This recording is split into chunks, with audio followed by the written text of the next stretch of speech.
Hi Anil Nair here. Profit and loss previous year question చూడండి. Right, profit ఎంత వచ్చింది? 320% of cost price. అంటే కొన్న ధర 100 అనుకోండి.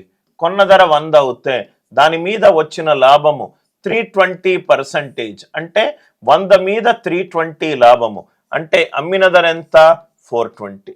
అంటే అమ్మిన ధర ఎంత? 420. ఫస్ట్ స్టెప్ అందరికీ క్లియర్ అయింది కదా సార్. ప్రాఫిట్ అనేది 320% ఆఫ్ కాస్ట్ ప్రైస్. మళ్ళీ ఏమిచ్చాడు? Cost price increases by 10%. 10% పెరిగింది. 100 మీద 10 పెరిగిందంటే ఫైనల్ కాస్ట్ ప్రైస్ ఏమవుతుంది? 110 అవుతుంది. But the selling price remains constant.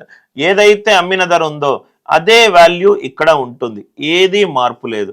Selling price is 420, cost price is 110. What percentage of the selling price is profit? So 110 కాస్త 420 అయింది అంటే profit ఎంత? 310.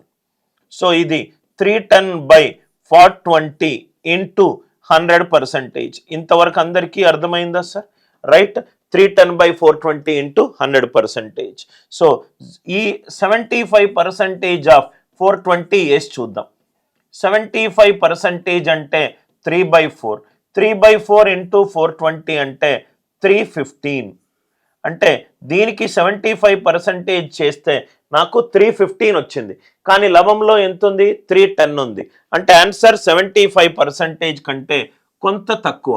అంటే ఈ క్వశ్చన్కి ఆన్సర్ ఏంటి? 73.8%. ఈ 4 వాల్యూలలో మనకు తెలిసిన అప్రాక్సిమేటెడ్ వాల్యూ ఏంటి? 75%. 75% ఆఫ్ 420 అంటే 315. కానీ నాకు లవంలో 310 ఉంది. అంటే ఆన్సర్ 75%కి కొంచెం తక్కువ.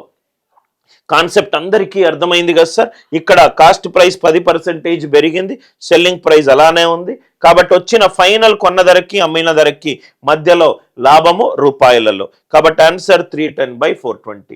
కాన్సెప్ట్ నచ్చినట్టు అయితే వీడియోని లైక్ చేయండి, షేర్ చేయండి, ఛానల్ని సబ్స్క్రైబ్ చేసుకోండి.